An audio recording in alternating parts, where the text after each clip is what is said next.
Got something to show you today, probably relatively quickly. This is kind of following up on Dolby Atmos music delivery specs. Let's say you've got an Atmos mix, you just finished it, you love it, you're ready to send it out the door. What do you need to check before it leaves? There's two things I want to point out today because I see these get missed all the time and they're really important. Number one, you need to check your trims and down mixes. Got an ADM file loaded up here in the renderer. If I hit the trims, these are the wrong settings for the trims and down mixes. These should all be at 0 for my music release. This looks like a film release, so those are wrong, and I need to change those.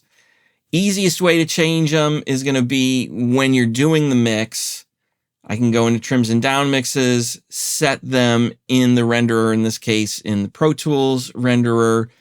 I want those all at 0 for a music release for the stuff I'm doing. You may prefer to use some other settings. You really should be listening to some of these different down mixes, especially the 5.1. A lot of consumer systems are 5.1.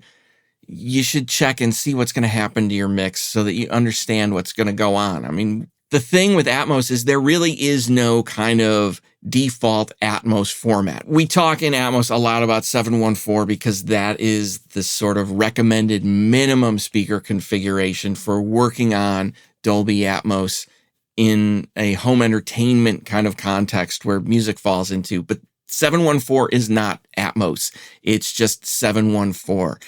Atmos can be reproduced in a lot of different speaker formats. So you should be checking some of these down mixed formats. But before you go out the door, make sure your trims and down mixes are set properly. The other thing that's real important that you check your loudness. In this case, let's do a loudness analysis really quick on this ADM. So according to the loudness analysis of that ADM, we're in spec. Or are we? So I want to show you why your trims and down mixes are so important. Now, I can't just change it in this ADM. The master file is locked. When you've got an ADM file, they're all locked. So I need to convert this to another format, and I can do that with the Dolby Atmos conversion tool.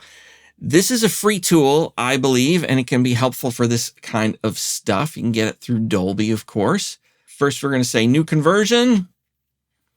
And then I'm going to grab that ADM, toss it in there. We'll do .atmos and we'll convert this. I want to put it right there. All right, file export successfully. So now in this converted folder, I have a bunch of other files. And if we open the .atmos file, now we can change some things. Before we can do that, though, we have to unlock this master file. So I'll hit this right here to unlock the master file. Now, just as a reminder, let's analyze the loudness again. All right, right on spec. Watch what happens, though, when I change these trims and down mix settings to what they really should be.